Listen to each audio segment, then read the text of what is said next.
Okay, let us start again. যাদের যাদের join করতে প্রবলেম হচ্ছিল তাদের সমস্যা সমাধান হয়েছে কিনা একবার একটু জেনে নিয়েন। Okay, so the thing we are saying that এখানে আমরা মার্জিনাল প্রোডাক্ট অফ ক্যাপিটালের কস্ট আর বেনিফিটের কথা বলছিলাম, যে রেভিনিউ আর কস্ট এটা যেভাবে আমরা সেপারেট করছি, যে রেভিনিউটা হচ্ছে গিয়ে যারা ম্যানুফ্যাকচারিং ফার্ম তাদের জন্য রেভিনিউ, আর কস্টটা হচ্ছে গিয়ে তাদের টোটালি কস্ট, এবং যারা হচ্ছে গিয়ে রেন্টাল ফার্ম তাদের জন্য কস্টের একটা পার্ট হচ্ছে গিয়ে তাদের revenue. It may not work in that way, in the same way. তার কারণ হচ্ছে যে আমরা জানি অনেক বিজনেস ফার্ম কি করতে পারে, চাইলে তারা হচ্ছে ক্যাপিটাল বড় করতে পারে, আবার অনেক সময় তারা চাইলে হচ্ছে গিয়ে শেয়ার ক্যাপিটাল ইস্যু করে ইকুইটি ক্যাপিটালও মার্কেট থেকে রাইজ করতে পারে। As a result actually delta কে যেটাকে আমরা বলছি হচ্ছে কি চেঞ্জ ইন দ্য ইনভেস্টমেন্ট, আর যেটাকে আমরা বলছি হচ্ছে কি নেট ইনভেস্টমেন্ট, এটাকে আমরা IN দিয়ে ডিনোট করতে পারি। IN actually is a function of marginal product of capital, যেটা হচ্ছে কি বেনিফিট, মাইনাস হচ্ছে আমাদের রিয়েল কস্টটা যেটা ছিল, সেটা রিয়েল কস্ট অফ ক্যাপিটাল কোনটা ছিল আমাদের PK ডিভাইডেড বাই হচ্ছে গিয়ে P, যেটা হচ্ছে রিলেটিভ প্রাইসটা আমরা ক্যালকুলেট করছি, of R plus delta. Or ডেল্টাটা হচ্ছে কি আমাদের কি, ডেল্টাটা হচ্ছে আমাদের ডেপ্রিসিয়েশনটা, আর আরটা হচ্ছে কি আমাদের রিয়েল ইন্টারেস্ট রেটটা। So this is actually a function of marginal product of capital minus হচ্ছে গিয়ে real cost of capital. After that এই পার্টটা আর লাগবে না, ওই পর্যন্ত জানলে এনাফ। নেক্সট আমরা যেটা দেখতে চাই সেটা হচ্ছে যে rightward shift of the investment function. আমরা একটু আগেই দেখলাম যে ইনভেস্টমেন্ট ফাংশনটা যেটা, সেটা হচ্ছে গিয়ে ডাউনওয়ার্ড স্লোপিং। আপনারা আগের যে গ্রাফটা আছে সেটা যদি খেয়াল করেন, সেখানে আমাদের সাপ্লাই কার্ভটা কি ছিল, সাপ্লাই কার্ভটা ছিল হচ্ছে গিয়ে ভার্টিক্যাল। ওটার সাথে এটার অল্প কিছু অমিল আছে, ঠিক আছে, অল্প কিছু অমিল আছে বলতে এখানে আমরা ভার্টিক্যাল অ্যাক্সিসটা যেটা, সেখানে আমরা কি দেখাচ্ছি, সেখানে আমরা দেখাচ্ছি হচ্ছে গিয়ে রিয়েল ইন্টারেস্ট রেট। আর আমরা আগের যেই আমাদের স্কেজুলটা ছিল সেটার ভার্টিক্যাল অ্যাক্সিসে কি দেখাচ্ছিলাম বলেন তো, রিয়েল রেন্টাল প্রাইস। ওকে, সো এখানে আমরা রেট দিয়ে মেজারমেন্টটা করছি। আর আমাদের হরাইজন্টাল অ্যাক্সিসে আগে ছিল হচ্ছে কি ক্যাপিটাল স্টক, এখানে আমরা সরাসরি কি দিয়ে মেজার করছি, সরাসরি হচ্ছে কি আমরা ইনভেস্টমেন্ট দিয়ে মেজার করছি।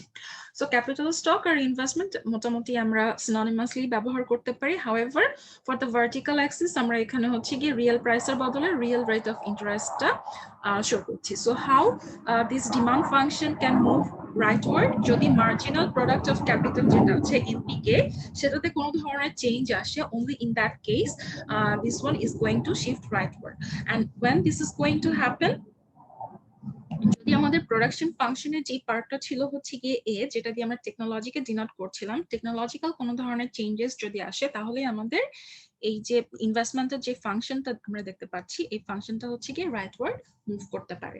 অন দ্য আদার হ্যান্ড, ইকোনমিতে not necessarily supply of capital is always fixed, it can be actually upward sloping also, তাই না? যদিও এটা হচ্ছে গিয়ে ক্লাসিক্যাল থিওরির একটা কমন অ্যাসাম্পশন যে আমাদের সাপ্লাই কার্ভটা হচ্ছে গিয়ে ফিক্স থাকবে এবং ভার্টিক্যাল থাকবে। However in the real economy it may not be vertical, it can be actually upward sloping curve also. আপনাদের বইয়ে হচ্ছে ইনভেস্টমেন্টের কার্ভটা দেখবেন হচ্ছে কি actually it is a curve, here it is a straight line. So I'd prefer if you draw the investment function as a curve, not as a downward sloping straight line. বুঝতে পেরেছেন কি বলেছি? Yes, ma'am. অলসো ইনভেস্টমেন্ট ফাংশনটা যদি আপনারা এত সব equation বা কোনো কিছু ছাড়া সিম্পল ভাবে চিন্তা করেন, equation function actually is directly related to the rate of interest or real rate of interest. Interest rate যদি বাড়ে তাহলে কি হবে, ডিমান্ড ফর ইনভেস্টমেন্ট ফান্ড যেটা, সেটা হচ্ছে গিয়ে কমে যাবে। On the other hand, interest rate যদি কমে যায় তাহলে হচ্ছে ডিমান্ড ফর ইনভেস্টমেন্ট ফান্ড বেড়ে যাবে। Why is that?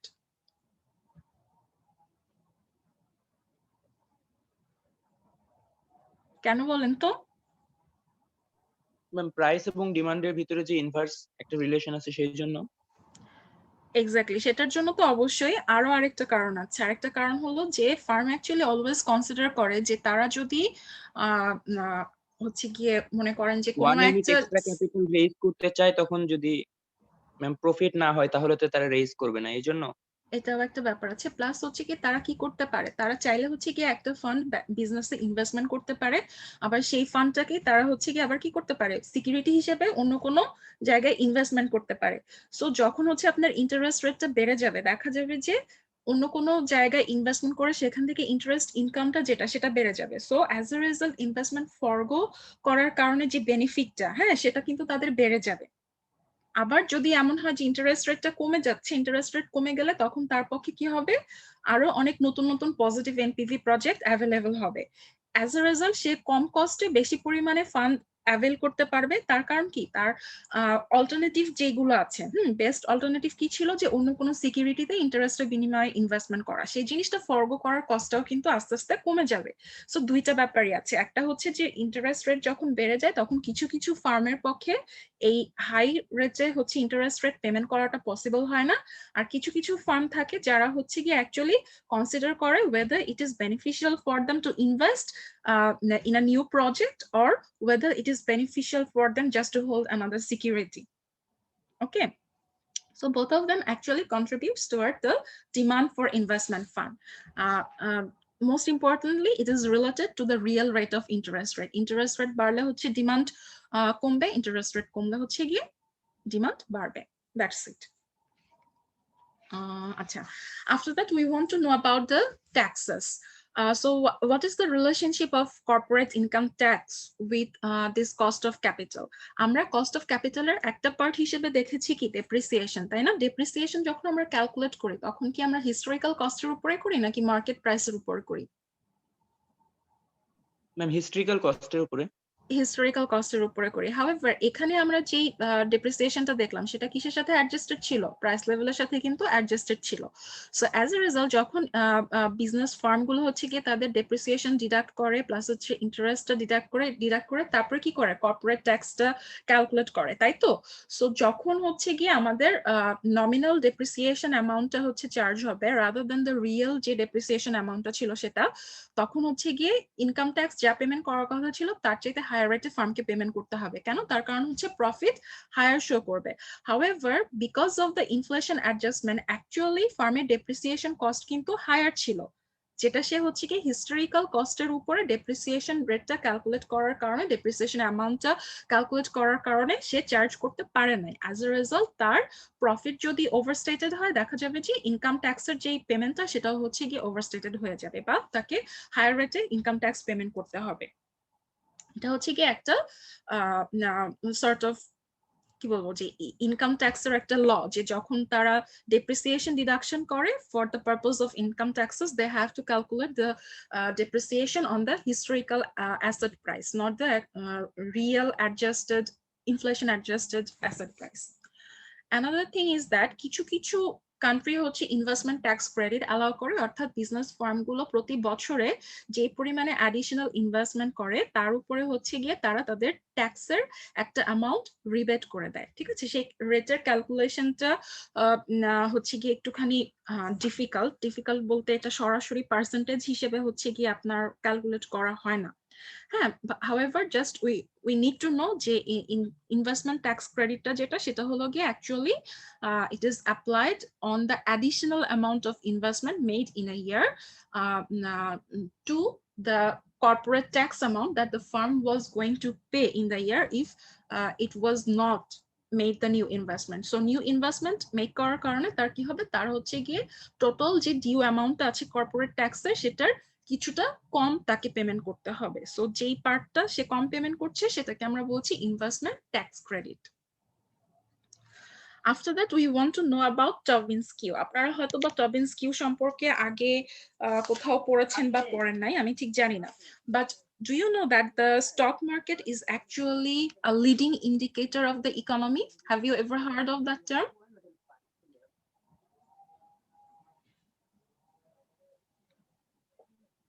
Do you know that stock market is a leading indicator of the economy? What does that mean?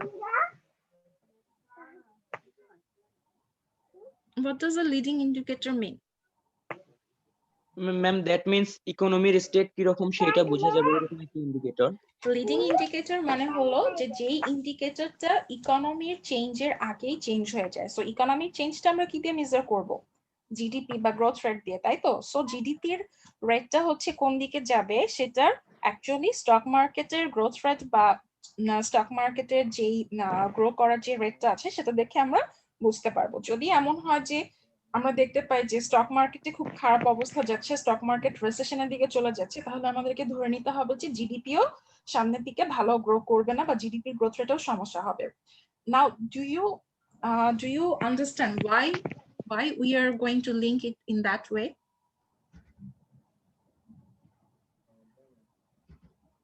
এখানে আমাদের ইনভেস্টমেন্টের সাথে রিলেশনশিপটা চলে আসে, তাই তো? স্টক মার্কেট অ্যাকচুয়ালি কি ইন্ডিকেট করছে?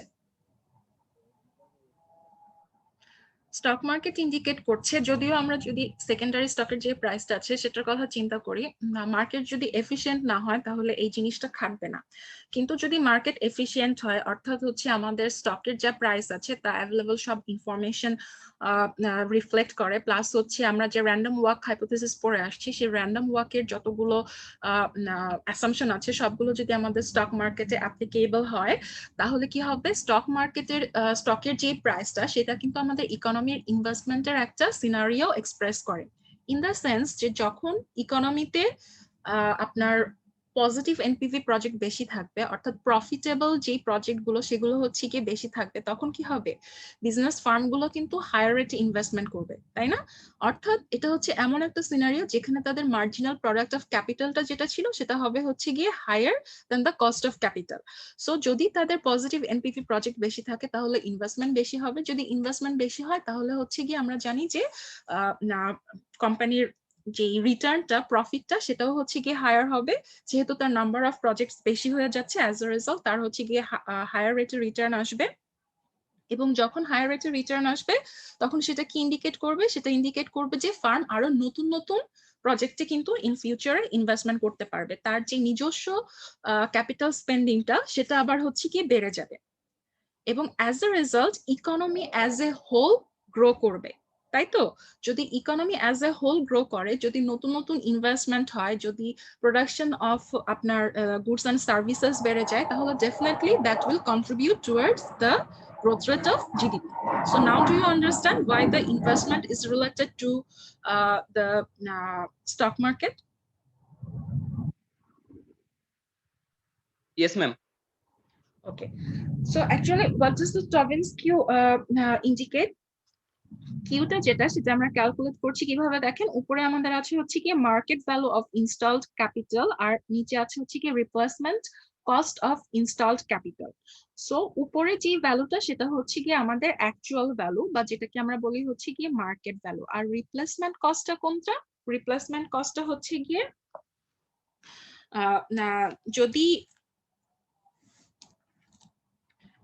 আচ্ছা নিউমারেটরে যেটা আছে সেটা হচ্ছে কি the value of the economy's capital as determined by the stock market, আর ডিনোমিনেটরে যেটা আছে সেটা হচ্ছে কি প্রাইস অফ দ্যাট ক্যাপিটাল যদি আমরা সেটা আজকে আবার পারচেস করতে চাইতাম, ঠিক আছে, যেটা হচ্ছে কি আমাদের রিয়েল প্রাইসটা, যদি আমরা আজকে পারচেস করতে চাই তাহলে যে পেমেন্টটা করতে হবে, আর তাহলে নিউমারেটরে যে প্রাইসটা সেটা হচ্ছে গিয়ে ইকোনমিক্স ক্যাপিটাল যেটা হচ্ছে শেয়ার মার্কেট ডিটারমাইন করে দিচ্ছে। এখন এই যে কিউটা, এই কিউ এর ভ্যালুটা হচ্ছে গিয়ে অ্যাকচুয়ালি আমাদেরকে ইন্ডিকেট করবে যে ফার্মের মার্কেট ভ্যালু কি অবস্থা। যদি কিউ গ্রেটার দেন 1 হয় তাহলে ফার্ম কি করছে, firms buy more capital to raise the market value of their firms. Actually যখন কিউ গ্রেটার দেন 1 হবে তখন ইট ইজ অ্যাকচুয়ালি ইন্ডিকেটিং যে firm is growing and the economy is also growing. Okay, so Tobin's Q এর ভ্যালুটা যদি greater than 1 হয় তাহলে আমাদেরকে ধরে নিতে হবে যে ইকোনমি বুমে আছে, এক্সপ্যানশনারি আছে, as a result the firms can go for new investment. So it is also indicating যে আমাদের মার্জিনাল প্রোডাক্ট অফ ক্যাপিটাল যেটা ছিল MPK, that is actually greater than the cost of capital, তাই তো, real cost of capital. আর যদি Q হচ্ছে কি লেস দেন 1 হয় then what does it indicate, it indicates that firms do not replace capital as it wears out. তার কারণ কি, তার কারণ হলো যে যখন ওয়্যার আউট হয়ে যাবে তখন নতুন করে অ্যাডিশনাল যে ইউনিটটা ফার্ম হচ্ছে ক্যাপিটাল স্টকে অ্যাড করবে সেটার কস্টটা তার জন্য হায়ার হবে compare to the benefit. As a result we can consider যে economy in future is going to go in some sort of recession or actually downwards trend. Not necessarily it will be a recession, it also can be just a business cycle it just can be a contractionary cycle. So যদি Q এর ভ্যালুটার দিকে আমরা খেয়াল করি তাহলে আমরা বুঝতে পারবো যে ইকোনমির কি অবস্থা। যদি কিউ এর ভ্যালু 1 এর চাইতে বড় হয় তাহলে আমরা ধরে নিচ্ছি যে ইকোনমি হচ্ছে এক্সপ্যানশনারি, আর যদি কিউ এর ভ্যালু হচ্ছে 1 এর চাইতে ছোট হয় তাহলে আমরা ধরে নিচ্ছি যে ইকোনমি হচ্ছে গিয়ে কন্ট্রাকশনারি। আর যদি কিউ এক্স্যাক্টলি ইকুয়ালস টু 1 হয় তার মানে কি, তার মানে হলো যে ইকোনমিতে কোনো ধরনের ইনফ্লেশনও নাই, ডিফ্লেশনও নাই, ইকোনমি হচ্ছে এক্সপ্যানশনও করবে না আবার কন্ট্রাকশনও করবে না। মার্কেটে যা ভ্যালু আছে ইনস্টল ক্যাপিটালের ঠিক সেম প্রাইসে হচ্ছে গিয়ে কোম্পানি তার ক্যাপিটাল স্টকটা যেটা আছে সেটাকে রিপ্লেস করতে পারবে।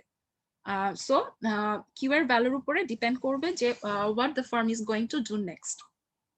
এখানে আরেকটা জিনিস আপনারা পাবেন, আপনারা দেখবেন যে যখন আপনারা ইনভেস্টমেন্টে এই টবিন্স কিউ নিয়ে পড়াশোনা করবেন, আমরা ইউজুয়ালি দেখি যে যেই সমস্ত ফার্মের ক্ষেত্রে Q is actually greater than 1, it indicates the firm's value of the share is overvalued. আর যদি কিউ ইজ লেস দ্যান 1 হয় তাহলে ইট অলসো ইন্ডিকেট যে the firm's share value is actually আন্ডারভ্যালুড।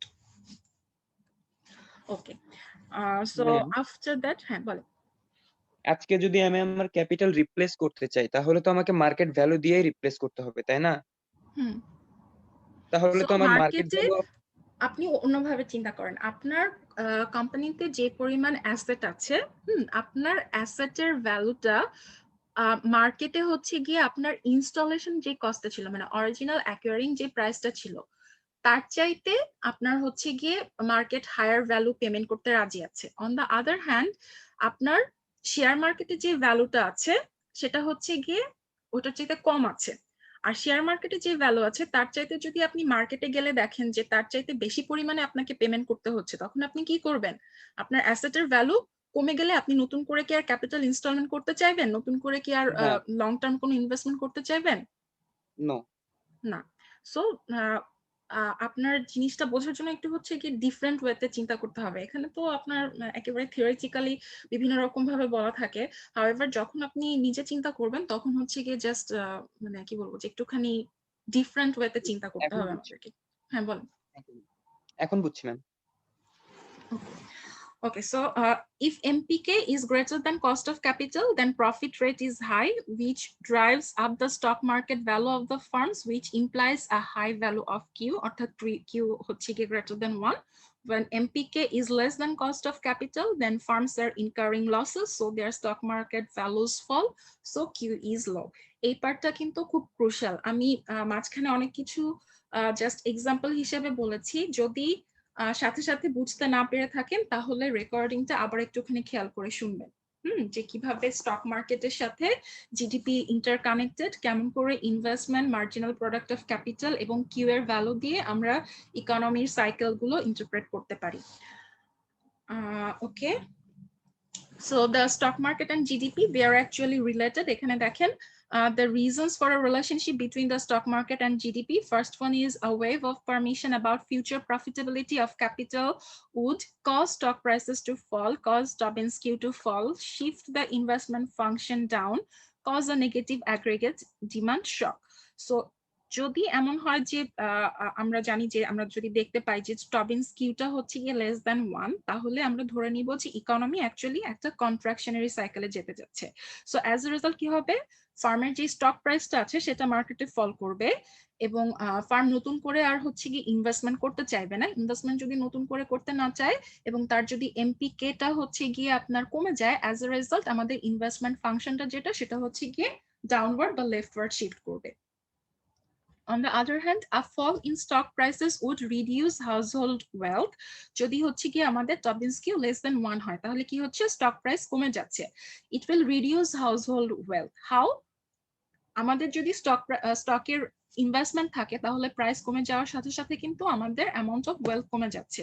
On the other hand যারা হচ্ছে কি production করছে তারা কি করছিল, তারা তাদের প্রোডাকশন কমিয়ে দিচ্ছে। অ্যাজ এ রেজাল্ট তারা হাউসহোল্ডদেরকে যে পেমেন্টটা করছিল as payment of wage for labour, সেটাও কিন্তু কমে যাচ্ছে। সো দুইটা দিক থেকেই তাদের ওয়েলথটা যেটা সেটা হচ্ছে কি কমে যাচ্ছে, cause a negative aggregate demand shock. তাহলে তাদের যদি ইনকাম কমে যায়, তাদের যদি ওয়েলথের অ্যাকিউমুলেশন কমে যায়, তখন কি হবে, ডেফিনেটলি কনজাম্পশনের যে ফাংশনটা আছে সেটাতে হচ্ছে গিয়ে আপনার লেফটওয়ার্ড শিফট করবে এবং কনজাম্পশন যদি কমে যায় তাহলে আমরা জানি যে ইকোনমিতে অ্যাকচুয়ালি প্রোডাকশনও কমে যাবে, বা total number of output, outstanding যে আউটপুটটা আছে সেটাও হচ্ছে কি অ্যাকচুয়ালি কমে যাবে, কারণ আমরা জানি যে ডিমান্ডের সাথে অবশ্যই সাপ্লাইয়ের একটা রিলেশনশিপ আছে। After that, a fall in stock prices might reflect bad news about technological progress and long-run economic growth. So stock price যেটা আমি বলছিলাম যে stock priceটা হচ্ছে কি actually leading indicator, যখন stock market কোনো ধরনের নেগেটিভ ইম্প্যাক্ট পড়ে, এর সাথে সাথে ইনভেস্টররা যারা আছে তারাও কিন্তু তাদের ইনভেস্টমেন্টের প্ল্যানটা সেভাবেই আগে থেকেই ফর্মুলেট করে নেয়। এই ক্ষেত্রে শুধুমাত্র ডোমেস্টিক ইনভেস্টর না, আমাদের ইন্টারন্যাশনাল ইনভেস্টরদের কথাও চিন্তা করতে হবে, তারাও কিন্তু তাদের ইনভেস্টমেন্টের যেই প্ল্যানিংটা ওয়ে অ্যাহেড অফ টাইম করে সেটা হচ্ছে কি স্টক মার্কেটের দিকে তাকিয়ে করে। However, it can only happen when we have a well organized stock market, যেখানে হচ্ছে কোনো ধরনের ইনসাইডার ট্রেডিং হবে না, এবং যে মার্কেটটা হচ্ছে গিয়ে if it is not like completely efficient but at least near to something efficient. ঠিক আছে, আমাদের যে মার্কেটটা সেটা কিন্তু এফিশিয়েন্ট মার্কেট না। এফিশিয়েন্সির অনেকগুলো ফরম্যাট আছে, জানেন তো? এই সম্পর্কে একটা কি হচ্ছে কখনো পড়াশোনা ইনফরমেশন করেন? এফিসিয়েন্সি, হ্যাঁ, একটা হচ্ছে ইনফরমেশন এফিসিয়েন্সি, আরো কি জানি ছিল, পড়ছিলাম ম্যাম, ভুলে গেছি। আচ্ছা, আপনারা যদি এফিশিয়েন্সির মানে স্টক মার্কেট এফিশিয়েন্সির যেই সাথে রিলেটেড যে আর্টিকেল গুলো আছে সেগুলো মাঝে মাঝে পড়েন, তাহলে আপনাদের জন্য এটা ভালো ভ্যালু অ্যাডিশন করবে। কারণ আপনারা ফাইন্যান্সে পড়াশোনা করছেন, এই জিনিসগুলো আপনাদের জানতে হবে। আমাদের আমার অ্যাকচুয়ালি আমি যখন ফার্স্ট সেকেন্ড ইয়ারে পড়তাম তখন এই সম্পর্কে আমার কোনো আইডিয়াই ছিল না। আমি ফার্স্ট এই জিনিসগুলোতে ইন্টারেস্টেড হই যখন আমি হচ্ছে গিয়ে ফোর্থ ইয়ারে ছিলাম, এবং আমাদের একটা কোর্স ছিল, আপনাদেরও আছে সেটা, ওই যে ফাইন্যান্সিয়াল স্টেটমেন্ট অ্যানালাইসিস, ওই কোর্সেও হচ্ছে কি আমি মেইনলি এই জিনিসগুলো সম্পর্কে পড়েছি। সো আপনাদের স্কোপ আছে, আপনারা এখনো সেকেন্ড ইয়ারে আছে, আগে থেকেই পড়াশোনা করেন, কারণ এখন হচ্ছে গিয়ে আপনার মার্কেট যেভাবে আমাদের দেশে আগাচ্ছে তাতে আমাদের মার্কেট কোনোভাবে এফিশিয়েন্ট না, এবং কোন দিকে যাচ্ছে সেই সম্পর্কে যদি আপনাদের ভালো নলেজ থাকতে হয় তাহলে এই সম্পর্কে আপনাদের আগে থেকেই পড়াশোনা করতে হবে। কারণ আমাদের স্টক মার্কেটের যে অবস্থা, আপনারা বের হতে হতে দেখা যাবে যে জানি না এটা কোন দিকে যাবে। আর্টিফিশিয়ালি বিভিন্ন রকম ভাবে আমাদের স্টক মার্কেটকে বুস্ট করার চেষ্টা করা হয়, হাউএভার ফান্ডামেন্টাল যে প্রবলেম গুলো আছে সেগুলো আসলে সলভ করা খুবই ডিফিকাল্ট আমাদের মতো দেশে। আমাদের যেখানে হচ্ছে আপনার ইনসাইডার ট্রেডিং, তারপরে হচ্ছে বিভিন্ন ধরনের কন্ট্রোলিং যে মেকানিজম গুলো আছে সেগুলো applicable. So efficient market hypothesis যেটা, সেখানে মার্কেট এফিসিয়েন্সির অ্যাকচুয়ালি 4টা-5টা ক্লাসিফিকেশন করা হয়েছে। হাউএভার যদি আমরা সিম্পলিফিকেশনের জন্য বলি তাহলে আমরা 3 ধরনের মার্কেট এফিসিয়েন্সির কথা বলতে পারি। একটা হচ্ছে যে আপনার স্ট্রং, যেটা হচ্ছে কি strong level of market efficiency, সেকেন্ডটা হচ্ছে কি মডারেট, আর থার্ডটা হচ্ছে কি একেবারে weak form of market efficiency. Weak form of market efficiency হচ্ছে কি সেই মার্কেটটা যেখানে আপনার শুধুমাত্র ইনফরমেশনাল এফিসিয়েন্সি আছে, অর্থাৎ পাস্টের যে ইনফরমেশন গুলো আছে সেগুলো শুধুমাত্র হচ্ছে গিয়ে আপনার স্টকের যেই প্রাইসটা আছে সেখানে রিফ্লেক্টেড হয়। However there is also another form of market, যেটা হচ্ছে কি ইনএফিশিয়েন্ট মার্কেট। সেই মার্কেটে কি হবে, সেই মার্কেটে হচ্ছে গিয়ে ইভেন আপনার পাস্ট যে ইনফরমেশন আছে, স্টকের যে পাস্ট ইনফরমেশন আছে সেটা দিয়েও আপনার ফিউচার স্টক প্রাইসটাকে আপনি ইনফ্লুয়েন্স করতে পারবেন যদি আপনার মার্কেটটা ইনএফিশিয়েন্ট হয়ে থাকে। সো এই যে কথাগুলো আমরা বললাম, লিডিং ইন্ডিকেটর বা ইনভেস্টমেন্টের ডিমান্ড, হোয়াট এভার আমরা বলছি, এই জিনিসগুলো তখনই আপনার ঠিকভাবে কাজ করবে যখন স্টক মার্কেট যেটা আছে আমাদের দেশে সেটা হচ্ছে গিয়ে এফিশিয়েন্ট হবে। এফিশিয়েন্ট যদি না হয় তাহলে এই থিওরি গুলো কোনোটাই কাজ করবে না। ওকে, অনেক কথা বলে ফেললাম। Then we want to know about the efficient market hypothesis. The market price of a company's stock is the fully rational valuation of the company given current information about the company's business prospects. So fundamental যে value গুলো আছে সেগুলো হচ্ছে কি আপনার stock প্রাইসে reflected হবে। অর্থাৎ স্টকের ফান্ডামেন্টালস কোনগুলো? কোন একটা স্টকের প্রাইসের ফান্ডামেন্টাল কোনগুলো বলেন তো?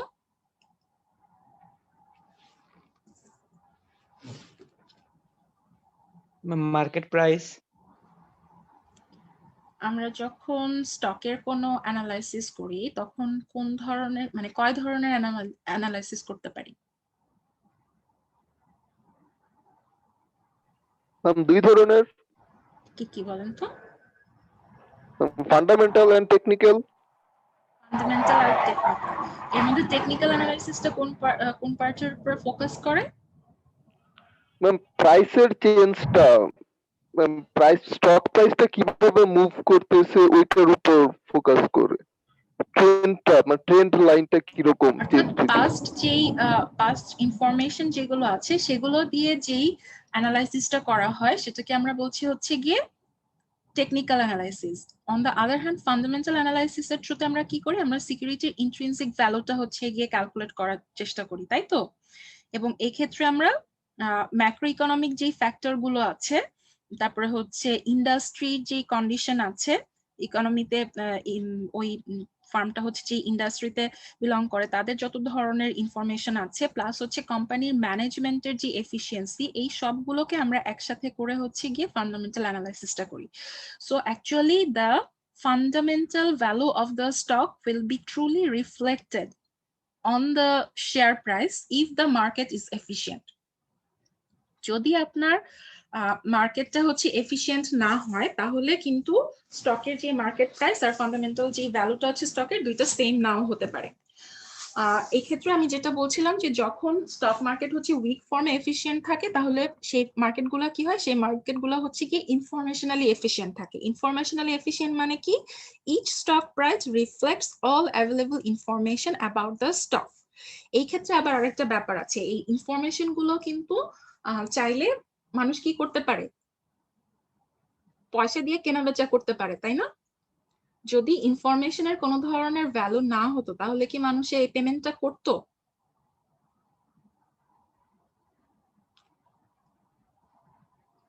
No ma'am. So what does that indicate? It indicates যে অ্যাকচুয়ালি স্টক মার্কেট গুলোতে ইনফরমেশনাল এফিসিয়েন্সিও সব ক্ষেত্রে থাকে না। যদি আমাদের ইনফরমেশনের কোনো ভ্যালু না থাকতো তাহলে কিন্তু মানুষ টাকা পয়সা দিয়ে ইনফরমেশন কেনাবেচা করতো না। যেমন ধরেন যে যারা হচ্ছে বড় বড় অ্যামাউন্টের স্টকের ট্রেডিং করে তাদের জন্য কিন্তু ফর এক্সাম্পল যে কোনো একটা ফার্মে তারা ইনভেস্টমেন্ট করতে যাচ্ছে বেশ বড় একটা অ্যামাউন্টে, ওই ফার্মের ম্যানেজমেন্টে কোনো একটা চেঞ্জ আসবে, হ্যাঁ, এবং এই ক্ষেত্রে তারা কোনো একটা ইনসাইডার ইনফরমেশন যদি পায় এবং সেই ক্ষেত্রে যদি তারা একটা হাই অ্যামাউন্ট পেমেন্ট করে তাহলে আমাদের ধরে নিতে হবে যে এই ইনফরমেশনটা কিন্তু সবার কাছে পাবলিকলি অ্যাভেলেবল না। হাউএভার যদি মার্কেট এফিশিয়েন্ট হতো তাহলে কি হওয়ার কথা ছিল, এই যে ম্যানেজমেন্টের চেঞ্জটা আসবে এটা কিন্তু তার ফান্ডামেন্টাল ভ্যালুর একটা পার্ট, তাই না? So as a result market যদি এফিশিয়েন্ট হতো, যদি তার ইনফরমেশনাল এফিসিয়েন্সি থাকতো, তাহলে এই ইনফরমেশনটা অলরেডি শেয়ারের ভ্যালুতে রিফ্লেক্টেড হওয়ার কথা ছিল, কিন্তু যেটা হয় নাই। তার মানে হলো কি, তার মানে হলো যে মার্কেটগুলো অ্যাকচুয়ালি এফিশিয়েন্ট না। এবং মার্কেট যদি এফিশিয়েন্ট না হয় তাহলে কিন্তু মার্কেটগুলো র্যান্ডম ওয়াক হাইপোথিসিস যেটা আমরা আগে পড়ে আসছি সেই জিনিসটাও ফলো করবে না। র্যান্ডম ওয়াক হাইপোথিসিস কি বলে? র্যান্ডম ওয়াক হাইপোথিসিস বলে যে স্টক প্রাইস গুলো হচ্ছে গিয়ে আনপ্রেডিক্টেবল। আমরা পাস্টের যে বিহেভিয়ার আছে সেটা দিয়ে হচ্ছে গিয়ে ফিউচারকে কোনোভাবেই প্রেডিক্ট করতে পারবো না। এবং শুধুমাত্র যদি নিউ ইনফরমেশন কোনোটা মার্কেটে অ্যাভেলেবল থাকে তাহলে স্টকের প্রাইস চেঞ্জ হতে পারে। যেগুলো অ্যাভেলেবল ইনফরমেশন আছে সেই ইনফরমেশন গুলো টোটালি এবং কমপ্লিটলি হচ্ছে গিয়ে স্টকের প্রাইসের উপরে রিফ্লেক্টেড হয়েছে, এবং অ্যাজ এ রেজাল্ট আজকের যেই market value of the share সেটা হচ্ছে গিয়ে actually equal to the fundamental value of the stock. So যদি এই দুইটা জিনিস একসাথে হোল্ড করে যে আমাদের স্টক মার্কেটে হচ্ছে ইনফরমেশনাল এফিসিয়েন্সি আছে এবং স্টক মার্কেট হচ্ছে গিয়ে র্যান্ডম ওয়াক হাইপোথিসিস ফলো করছে, তাহলে আমরা বলতে পারি যে ওই স্টক মার্কেটটা এফিসিয়েন্ট।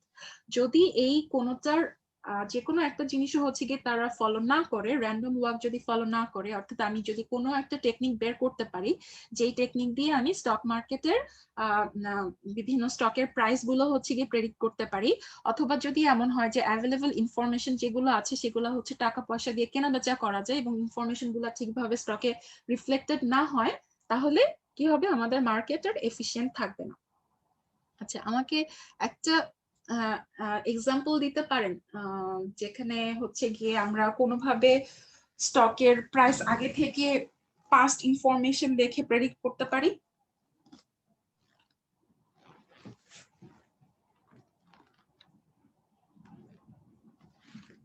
স্টক মার্কেট অ্যানোমালির নাম শুনেছেন কখনো?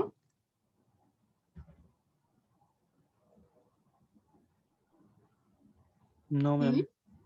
স্টক মার্কেট অ্যানোমালির নাম শুনেন নাই কখনো? আচ্ছা, আজকে ক্লাস শেষে স্টক মার্কেট অ্যানোমালির উপরে একটা সার্চ দিয়ে দেখবেন যে what are the stock market anomalies. Although we are not going to learn about the stock market anomalies here, however, because we are talking about random walk hypothesis and informational efficiency, that's why I'm just giving it as an example. So now stock market anomaly তে কি হয়, মার্কেটে হচ্ছে কি random walk hypothesis follow করে না, as a result দেখা যায় যে পাস্টের কোন একটা বিহেভিয়ার প্যাটার্ন দেখে আমরা হচ্ছে ফিউচারে স্টকের বিহেভিয়ার প্যাটার্নটা প্রেডিক্ট করতে পারি, just as simple as that. For example, আমাদের দেশে বেশ কিছু মার্কেট অ্যানোমালিজ আছে, বিভিন্ন ধরনের অ্যানোমালি আছে, তার মধ্যে একটা অ্যানোমালির কথা আমি বলি। যেমন ধরেন যে আমাদের দেশে হচ্ছে গিয়ে দেখা যায় যে জুন ইফেক্ট বলে একটা ইফেক্ট ছিল, এখন আস্তে আস্তে সেই জিনিসটা কমে গিয়েছে। জুন ইফেক্টে কি হয়, হঠাৎ করে দেখা যায় যে জুন জুলাই মাসে আমাদের দেশের শেয়ার মার্কেটে একটা গ্রোথ স্পার লক্ষ্য করা যায়। সো যদি কেউ আগে থেকে এই অ্যানোমালিটার কথা জানতে পারে, যদি জানতে পারে যে জুন মাসের ট্রেডিংটা হচ্ছে তার জন্য বেনিফিশিয়াল হবে, তখন সে কি করবে, সে হচ্ছে গিয়ে আগে থেকেই বিভিন্ন ধরনের স্টক পারচেস করে রাখবে, যে কোম্পানিগুলোর স্টক হচ্ছে জুন মাসে বেড়ে যাবে, তারপরে জুন মাসে গিয়ে সেই স্টকগুলো হচ্ছে গিয়ে সেল করে দিবে। সেল করে দিলেই কিন্তু সেখান থেকে সে একটা ইজি প্রফিট পাচ্ছে। সো আপনারা এই জিনিসগুলো এখনো ভালোভাবে শিখেন নাই। শর্ট সেলিং বলে একটা জিনিস আছে, সেই জিনিসটা যদি অ্যালাউড হয় তাহলে হচ্ছে without making a single penny of investment in the market, someone can actually earn a profit from this market anomaly. However, যদি মার্কেট এফিশিয়েন্ট হয় এবং র্যান্ডম ওয়াক হাইপোথিসিস যদি মার্কেটগুলো ফলো করে, তাহলে এই ধরনের অ্যানোমালি থাকার কথা ছিল না। Wherever throughout the world দেখা যায় যে বিভিন্ন মার্কেটে বিভিন্ন ধরনের মার্কেট অ্যানোমালিস আছে। ফর এক্সাম্পল, ইউএস এর মার্কেটে হচ্ছে জানুয়ারি ইফেক্ট বলে একটা জিনিস আছে, অ্যাটলিস্ট ছিল, এখন আস্তে আস্তে দেখা যাচ্ছে যে সেই জিনিসটা চলে যাচ্ছে। কেন চলে যাচ্ছে বলেন তো? ম্যাম, লোকজন যখন মোর অ্যান্ড মোর এইসব সম্পর্কে জানবে এবং সবাই একই অ্যাডভান্টেজটা নিতে চাইবে, তখন তো মার্কেটের রেটে থাকবে না, তাই না? এক্স্যাক্টলি। সো যখন মানুষ অ্যানোমালি গুলো সম্পর্কে জানবে, তখন তারা কিন্তু এই জিনিসটা এক্সপ্লয়েট করার চেষ্টা করবে। তাহলে দেখেন, আমরা একটু আগে বলছিলাম কি, আমরা বলছিলাম যে মার্কেট এফিশিয়েন্ট হবে, তার ভ্যালুটা হচ্ছে গিয়ে কি হবে, যে তার ভ্যালুটা হচ্ছে র্যান্ডম ওয়াক হাইপোথিসিস ফলো করবে, স্টক প্রাইস গুলো হচ্ছে গিয়ে আপনার ইনফরমেশনালি এফিশিয়েন্ট হবে। সো এখানে কি বিহেভিয়ারের কোনো পার্ট আমরা পড়েছি? বিহেভিয়ারের পার্ট কিন্তু আমরা পড়ি নাই। সো দেখা যাচ্ছে যে স্টক প্রাইস গুলো কিভাবে মুভমেন্ট করবে সেটার উপরে মানুষের বিহেভিয়ারাল প্যাটার্নের কিন্তু একটা ইম্প্যাক্ট আছে। সো কেইনসের একটা থিওরি আছে যেটাকে বলা হচ্ছে beauty contest. What does it say? It says যে যখন হচ্ছে গিয়ে মানুষ দেখে যে অন্য কেউ কোনো একটা কাজ করছে, ঠিক আছে, তার সেই জিনিসটা দেখে মানুষ তার নিজের ডিসিশনটা নেয়। সো এই যে আইডিয়াটা, এই সেন্ট্রাল আইডিয়ার উপরে বেস করে কিন্তু আমাদের নতুন আরেকটা কি বলবো, যে নতুন আরেকটা এরিয়া অফ স্টাডি বেশ কিছু ডিকেড ধরে অ্যারাইজ করেছে, যেটাকে আমরা বলি হচ্ছে গিয়ে বিহেভিয়ারাল ফাইন্যান্স, তাই না? সো মার্কেট যদি এফিশিয়েন্ট না হয়, তাহলে কিসের দ্বারা মার্কেট ড্রিভেন হয়? যদি ফান্ডামেন্টাল ভ্যালুজ এর দ্বারা যদি আমাদের স্টক প্রাইস ডিটারমাইন্ড না হয়, তাহলে কিভাবে ডিটারমাইন্ড হয়? ডেফিনেটলি সেই ক্ষেত্রে মানুষের বিহেভিয়ার প্যাটার্নের একটা ব্যাপার আছে। এই যে অন্য ডিসিশন দেখে আমরা ডিসিশন নিচ্ছি, এটাকে বলা হয় হচ্ছে গিয়ে হার্ডিং বিহেভিয়ার। সো মানুষ কি করে, মানুষ দেখে যে বেশি সংখ্যক মানুষ কোন ধরনের ডিসিশন নিচ্ছে, তারা কি করছে সেটার বেসিসে হচ্ছে গিয়ে তারা ফিউচার ইনভেস্টমেন্ট ডিসিশন নিতে পারে। সো এই ক্ষেত্রে দেখবেন যে অপটিমিজম, পেসিমিজমের কিছু কিছু জিনিস দেয়া আছে, জাস্ট একবার পড়ে নিলেই হবে। After that, we want to know about the financing constraint. So এতক্ষণ আমরা যা পড়লাম তাতে আমরা দেখলাম যে ফার্ম কি করছে, চাইলে হচ্ছে গিয়ে নিজে ইকুইটি শেয়ার ইস্যু করতে পারছে, অথবা ফার্ম চাইলে হচ্ছে গিয়ে আপনার বড় করতে পারছে। কিন্তু এই ক্ষেত্রে কিছু কিছু সিচুয়েশন আসতে পারে যেখানে হচ্ছে গিয়ে ফার্ম চাইলেও বড় করতে পারছে না, তার কারণ হচ্ছে গিয়ে তার যে ইন্টারেস্টের পেমেন্টটা করতে হবে সেটা করার মতন অ্যাবিলিটি নাই। যদি তাই হয় তাহলে কি হবে, ফার্ম কিন্তু ইনভেস্টমেন্টও করতে পারবে না, তাই না? সো আমাদের ওই কনস্ট্রেন্টের কথাও মাথায় রাখতে হবে। আফটার দ্যাট আমাদের আছে হচ্ছে গিয়ে রেসিডেন্সিয়াল ইনভেস্টমেন্ট আর হচ্ছে গিয়ে ইনভেন্টরি ইনভেস্টমেন্ট। সো রেসিডেন্সিয়াল ইনভেস্টমেন্টটা যেটা, সেটা হচ্ছে গিয়ে বিজনেস ইনভেস্টমেন্টের মতোই, একেবারে যা যা কিছু আছে সব কিছুই হুবহু একই রকম, শুধুমাত্র এই ক্ষেত্রে ইনভেস্টমেন্টটা কাদের পার্সপেক্টিভে, যারা হচ্ছে হাউস হোল্ড তাদের পার্সপেক্টিভে। সো তাদের ইনভেস্টমেন্টটা কোথায় হয় বলেন তো? তারা হচ্ছে গিয়ে বাড়ি কিনতে পারে, গাড়ি কিনতে পারে, অথবা লং টার্ম কোনো ধরনের অ্যাসেটে ইনভেস্টমেন্ট করতে পারে। সো সেই ক্ষেত্রে হাউস হোল্ডার যেহেতু ইনভেস্টমেন্ট ফাংশনটা সেটাকে আমরা ডিনোট করছি হচ্ছে গিয়ে IH দিয়ে, এবং আমরা বিজনেস ফার্মের জন্য যেভাবে হচ্ছে গিয়ে রিলেটিভ প্রাইসটা ক্যালকুলেট করছিলাম ঠিক একই রকম ভাবে হচ্ছে গিয়ে PH ডিভাইডেড বাই P দিয়ে রিলেটিভ প্রাইসটা কনসিডার করব। So PH divided by P is determined by supply and demand in the market for existing houses. এই ক্ষেত্রে আমরা হাউজিং প্রাইসটাই কনসিডার করছি। সো আমরা দেখতে পাচ্ছি যে প্রাইসটা ডিটারমাইন্ড হচ্ছে কি যখন আমাদের ডিমান্ড আর সাপ্লাই কার্ভটা ইন্টারসেক্ট করছে। এগেইন যেহেতু এটা classical new classical theory, so আমাদের সাপ্লাই কার্ভটা হচ্ছে কি ভার্টিক্যাল এবং ডিমান্ড কার্ভটা হচ্ছে কি downward sloping. The equilibrium price of houses then determines the residential investment. Total investment হচ্ছে কি এই পয়েন্টে ডিটারমাইন্ড হচ্ছে। The supply and demand for houses determines the equilibrium price. So demand R supply কার্ভটা যেখানে intersect করছে সেখানে হচ্ছে কি equilibrium প্রাইসটা ডিটারমাইন্ড হচ্ছে।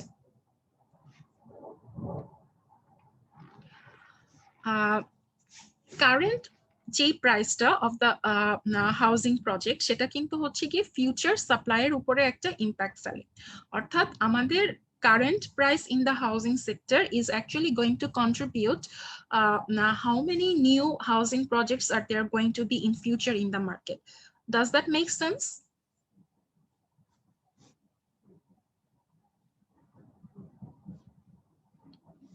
Current housing price দিয়ে হচ্ছে ফিউচারের যেই number of housing projects determined হবে, সেটা কি logical?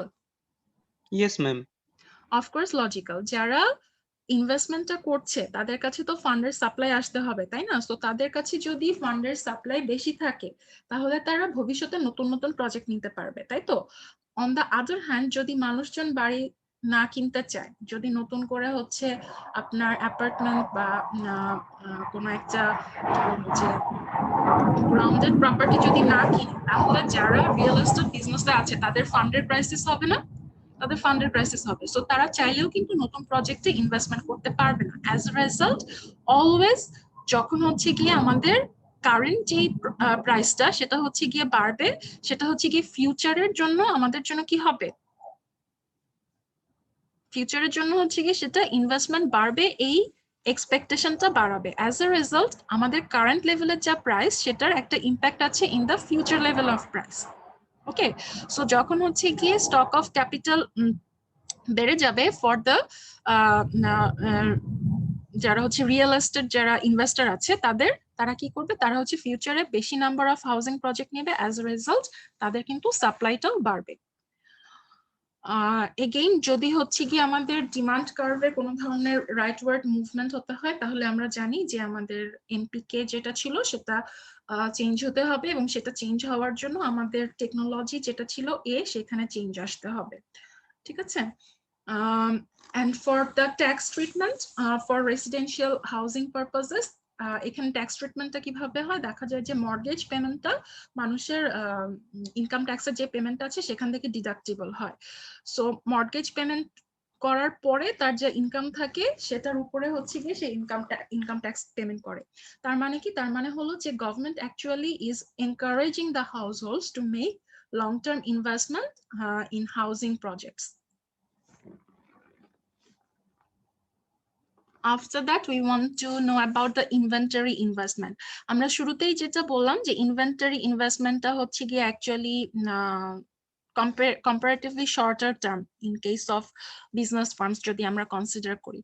So why the business firms wants to make investment in the inventory? এটার পিছনে বেশ কিছু রিজন আছে। তার প্রথম কারণটা হলো গিয়ে প্রোডাকশন স্মুদিং। প্রোডাকশন স্মুদিংটা কিভাবে সে করতে চায়? মনে করেন যে তার সেলসে হয়তো বা কখনো কখনো ফ্লাকচুয়েশন হয়, আপনার সিজনাল ফ্লাকচুয়েশন হতে পারে বা ডিমান্ডের মধ্যে কোনো ধরনের ফ্লাকচুয়েশন হতে পারে, বাট ফার্মগুলো কি করতে চায়? তারা হচ্ছে কি একটা smooth level of production throughout the time maintain করতে চায়। হঠাৎ করে যদি একবার ধরেন প্রোডাকশন কমায়, একবার যদি বাড়ায়, তাহলে তার কি হবে? তাহলে তার হচ্ছে গিয়ে বারবার কিন্তু ক্যাপিটাল তারপরে লেবার এগুলো অ্যাডজাস্ট করতে হবে, তাই না? দেখা যাবে যে আপনার কিছু কিছু মেশিন মাঝে মাঝে প্রোডাকশন কমে যাওয়ার কারণে আনইউটিলাইজড অবস্থায় পড়ে আছে, আবার দেখা যাবে যে প্রোডাকশন যখন বেড়ে যাচ্ছে তখন হচ্ছে কি নতুন করে লেবার হায়ার করতে হচ্ছে। সো এই ধরনের ফ্লাকচুয়েশন অ্যাভয়েড করার জন্য ফার্ম কি করে, ফার্ম হচ্ছে কি প্রোডাকশন স্মুদিং করে। অ্যাজ এ রেজাল্ট যখন হচ্ছে কি আপনার ডিমান্ড কম থাকবে তখন প্রোডাকশন সেম থাকবে, প্রোডাকশন সে হঠাৎ করে কমিয়ে দিবে না। সো যখন হচ্ছে কি আপনার সেলস কম থাকবে তখন কি হবে, তখন হচ্ছে ইনভেন্টরিটা বেড়ে যাবে, আর যখন সেলস বেড়ে যাবে তখন হচ্ছে কি ইনভেন্টরিটা কমে যাবে। হাউএভার তার number of units in the production সে একটা স্মুথ প্যাটার্ন ওটার ক্ষেত্রে ফলো করার চেষ্টা করবে, হঠাৎ করে হচ্ছে গিয়ে সে নাম্বারটা বাড়িয়ে দিবে না বা কমিয়ে দিবে না। As a result firms actually maintain some sort of inventory in their business. After that, there is inventories as a factor of production. Inventories allow some firms to operate more efficiently. How? Samples for retail sales purposes, অর্থাৎ আমরা মাঝে মাঝে দোকানে গিয়ে কিন্তু দেখা যায় যে স্যাম্পল দেখতে চাই, তাই না? যে জিনিসটা আমরা পারচেস করব সেটা স্যাম্পল দেখতে চাই। যদি এমন হতো যে যারা কার ম্যানুফ্যাকচার করছে তারা হচ্ছে কি আমাদের অর্ডারটা পাওয়ার পরে কারটা অ্যাসেম্বল করতো, তাহলে কি আমরা সেই স্যাম্পলটা দেখতে পেতাম? Never. As a result farm কি করে, জাস্ট ফর সেলিং অ্যাডভান্টেজেস তারা হচ্ছে গিয়ে কিছু কিছু স্যাম্পল রেখে দেয় আগে থেকেই প্রডিউস করে, যারা হচ্ছে গিয়ে আপনার শোরুমে গিয়ে মানুষ যেন জিনিসটা দেখে পারচেস ডিসিশন নিতে পারে। আবার অনেক সময় মানুষ দেখা যায় যে শোরুমের যে ডিসপ্লে আইটেমটা আছে সেটাও পারচেস করে নিয়ে আসে। এবং second thing is spare parts for when the machine breakdown. মাঝে মাঝে দেখা যায় যে হয়তো বা আপনার মেশিন ব্রেকডাউন হতে পারে বা সিস্টেমে কোনো ধরনের সমস্যা হতে পারে, সো তাদের যদি ইনভেন্টরির একটা স্টক থাকে সেখান থেকেই তারা কারেন্ট যে সেলসটা আছে সেটা কোনোভাবে হচ্ছে মিট করতে পারে। হাউএভার যদি ফার্মের ইনভেন্টরিতে কোনো ধরনের ইনভেস্টমেন্ট না থাকে, যদি ইনভেন্টরি না থাকে তাহলে কিন্তু ফার্ম সেই কাজটা করতে পারবে না। Third is stock out avoidance. মাঝে মাঝে যদি সেলস অনেক বেশি হয়ে যায়, again it is a part of actually production smoothing, যদি স্টক আউট হয়ে যায় তাহলে তার ইনভেন্টরি থেকে সে চাইলে হচ্ছে গিয়ে সেল করতে পারে। ওয়ার্ক ইন প্রসেস, কিছু কিছু ফার্মের দেখা যায় যে ফিনিশড গুডসটা প্রডিউস করার আগে মাল্টিপল স্টেপ থাকে, সো তাদের ইনভেন্টরির একটা পার্ট থাকে হচ্ছে গিয়ে work in process. So semi finished যেই গুডস গুলো আছে সেগুলো হচ্ছে তাদের ইনভেন্টরির একটা পার্ট হিসেবে তারা রেখে দেয়, যাতে যখন হচ্ছে গিয়ে তার ডিমান্ড বেড়ে যায় তখন সে কি করতে পারে, তাড়াতাড়ি হচ্ছে গিয়ে বাকি যে স্টেপ গুলো আছে সেগুলো শেষ করে ফিনিশড ম্যাটেরিয়ালটা মার্কেটে সাপ্লাই দিতে পারে। সো বিভিন্ন ধরনের জিনিস আমরা জানলাম যে কি কি কারণে বা কি কি ফ্যাক্টরের কারণে হচ্ছে গিয়ে ফার্ম ইনভেন্টরির যে স্টকটা সেটা হচ্ছে মেইনটেইন করে। However there is a very simple theory in terms of যে আমরা যা যা ফ্যাক্টর পড়লাম এগুলো কোনো কিছুর সাথেই না, অ্যাকচুয়ালি ইনভেস্টমেন্টের যে অ্যামাউন্টটা সেটা হচ্ছে গিয়ে ফার্ম ডিপেন্ড করবে তার আউটপুটের প্রপোর্শন হিসেবে। সো সে প্রতি নাম্বার অফ পিরিয়ডে কতটুকু পরিমাণে ইনভেন্টরি হোল্ড করবে সেটা অ্যাকচুয়ালি ডিপেন্ড করবে যে ওই মান্থে বা ওই টাইম পিরিয়ডে তার টোটাল প্রোডাকশন কত হবে তার উপরে। সো সেটার একটা প্রপোর্শন হিসেবে হচ্ছে গিয়ে ফার্ম ইনভেন্টরি মেইনটেইন করবে। মনে করেন যে ফার্মের ইনভেন্টরি যেই রুলটা আছে সেটার মধ্যে ফার্ম হচ্ছে গিয়ে 10% তার প্রিভিয়াস মান্থের ইনভেন্টরি থেকে কারেন্ট যে মান্থের ডিমান্ডটা আছে সেটা ফুলফিল করে, আর এই মাসে হচ্ছে গিয়ে বাকি 90% সে প্রোডাকশন করে। তাহলে কি হবে, এই মাসে তার যতটুকু নাম্বার অফ আউটপুট মার্কেটে সেল করার কথা বা যতটুকু হচ্ছে গিয়ে মার্কেটে সে হচ্ছে গিয়ে সাপ্লাই করতে চাবে তার 10% হচ্ছে গিয়ে আগের মাসেই প্রডিউস করে রাখবে। সো নেক্সট মান্থের জন্য যখন সে প্ল্যান করবে তখন হচ্ছে গিয়ে এগেইন এই মান্থেই নেক্সট মান্থের যে ইনভেন্টরিটা আছে সেটা রেডি করে রাখবে। অ্যাজ এ রেজাল্ট এটা হচ্ছে গিয়ে আপনার ডিমান্ড সাপ্লাই বা অন্য কোনো কিছুর সাথেই না, সিম্পলি আউটপুটের সাথে আমরা এটাকে রিলেট করছি। So beta হচ্ছে গিয়ে exogenous to this equation because B is actually arbitrarily determined by the producer or the business firm. So N যেটাকে আমরা ইনভেন্টরি হিসেবে বলছি equals to হচ্ছে গিয়ে beta times Y. Y টা হচ্ছে total number of output. যদি আমরা ইনভেন্টরি চেঞ্জটা ক্যালকুলেট করতে চাই তাহলে delta n equals to beta times হচ্ছে গিয়ে delta Y. So when output is rising, firm increases inventory. When output is falling, firm allow their inventories to run down. Okay, so that's it. Inventory and real interest rate যেটা সেটা আপনারা বই থেকে just reading করে নিন. It's nothing very important. However, in today's class আমরা কিন্তু অনেক ধরনের কনসেপ্ট ডিসকাস করেছি, বইটা ভালো করে পড়বেন, প্লাস হচ্ছে যে যেটা আমি বললাম যে স্টক মার্কেটের এফিসিয়েন্সি যেগুলো আছে সেগুলো একটুখানি নিজেরা জাস্ট জানার জন্য দেখে রাখবেন। That will help you a lot in future. Okay, so ইনশাআল্লাহ see you guys in the next class. আপনাদের যার যার ম্যাম এই চ্যাপ্টার কি পুরোটাই শেষ? এই চ্যাপ্টারে, হ্যাঁ এটা তো একেবারে ছোট একটা চ্যাপ্টার ছিল। ঠিক আছে ম্যাম। কয়টা সেকশন ছিল? 3টা বা 4টা বই হয়েছিল। ম্যাম হ্যাঁ আমাদের মিডের সিলেবাস কি টোটাল থাকবে? বাবা, মিড পর্যন্ত আগে আমরা যে নেই, তারপরে আমি সিলেবাসের কথা চিন্তা করব। মিডের সিলেবাস তো ম্যাম সব মিডের থাকবে না। রুটিন তো দিয়ে দিছে। রুটিন দিয়ে দিছে, কিভাবে পরীক্ষা নেবে? অনলাইনে? ম্যাম টেক হোম এক্সাম সম্ভবত। অনলাইনে নিবে? আচ্ছা হ্যাঁ। ঠিক আছে, আচ্ছা ঠিক আছে, আমি এটা আগে দেখি যে কবে এক্সাম কি, তারপরে হচ্ছে কি আমি আপনাদেরকে সিলেবাস দিব। কবে ঠিক আছে দিল ম্যাম। রুটিন? ম্যাম 2 দিন হচ্ছে, পরশু দিছে, গত পরশু। আচ্ছা আচ্ছা আচ্ছা ঠিক আছে, তাহলে আমি দেখে নিব রুটিনটা। কোন মাসে আপনাদের এক্সাম? ম্যাম ফেব্রুয়ারির 7 তারিখ থেকে শুরু। ফেব্রুয়ারি 7 তারিখ থেকে। আচ্ছা ঠিক আছে, ঠিক আছে, তাহলে আমি সিলেবাস ঠিক করে আপনাদেরকে জানিয়ে দিব নেক্সট ক্লাসে। তাহলে নেক্সট ক্লাসের আগে আমি জানিয়ে দিব। ওকে, তাহলে আল্লাহ হাফেজ। আসসালামু আলাইকুম ম্যাম। হ্যাঁ, আসসালামু আলাইকুম ম্যাম। ওয়ালাইকুম আসসালাম।